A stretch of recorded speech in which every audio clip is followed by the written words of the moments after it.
Last পর্যন্ত আমার গালায় দড়ি ছাড়া কোনো বুদ্ধি নেই।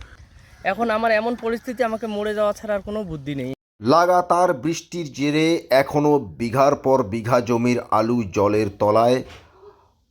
লোকসানের খাড়া কৃষকদের ওপর। মাদারিহাট বীরপাড়া ব্লকে হাহাকার কৃষকদের।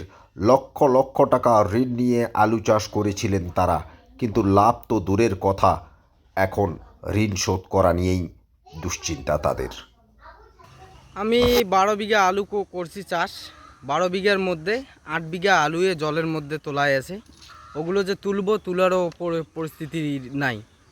যে একটা ঘই তুলে 1-2টা আলু আমার ভালো বেড়াচ্ছে। যে আমি 20টা করে যে হাজিরা যে নিচ্ছি, এই হাজিরাকে যে আমি কেমন করে পয়সা দিব, আর লাস্ট পর্যন্ত আমার গালায় দড়ি ছাড়া কোনো বুদ্ধি নেই। এগুলো তো আমরা সব লোন নিচ্ছি, লোন নিয়ে আমরা করছি। এখন যে লোন যে আমরা কেমন করে চালাবো তারও কোনো বুদ্ধি আমরা পাচ্ছি না। সরকারের কাছে আমরা একটা অনুরোধ করতেছি যে সরকার আমাদের ভিত্তি একটু দেখুক।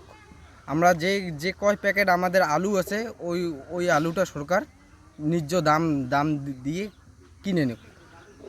আমি মোটামুটি 14 বিঘার মতো করেছি আলু। মোটামুটি 7-8 দিন 10 দিন থেকে লাগাতার বৃষ্টি হওয়ার কারণে আমার আলু যেখানে 1000 প্যাকেট হওয়ার কথা, ওইখানে 200 প্যাকেটও হবে না। এই যে আলু দেখেন কীভাবে পচে গেছে। তারপরেও আমাদের মন মানতেছে না, অনেক হাজিরা লাগাই দিছি। মোটামুটি 2 প্যাকেট 4 প্যাকেট যা উঠতেছে। আমরা গরিব মানুষ, আলু করছি, সহায়ক মূল্য পাবো বলে ভোটের সামনে সহায়ক মূল্য দিতেছে, কিন্তু কোথায় দিতেছে আমরা আজও খোঁজ পাইনি। আমরা বুঝতেই পারিনি যে কোথায় সহায়ক মূল্য দিতেছে। আচ্ছা, আমাদের ওই গ্রামের ওই দিকটাতে কথা বললাম, অনেকেই কিন্তু টাকা ঋণ নিয়েছেন, সুদে টাকা নিয়ে আলু চাষ করেছেন। আপনি টাকা কি ব্যাংক বা ব্যক্তিগতভাবে ঋণ নিয়েছেন? আমি ব্যক্তিগত হিসেবে লোন নিয়েছি, আমার বউয়ের গয়না আমি ব্যাংকে দিয়ে 1 লাখ টাকার মতো নিয়েছি। বাড়ির থেকে 1 লাখ টাকার মতন দিয়েছে। 4 লাখ টাকার মতো টোটাল খরচা করেছি। বাকি রেখেছি আলুর বিচন নেওয়ার সময়। এখন আমার এমন পরিস্থিতি, আমাকে মরে যাওয়া ছাড়া আর কোনো বুদ্ধি নেই। আসে না কেউ পাশে।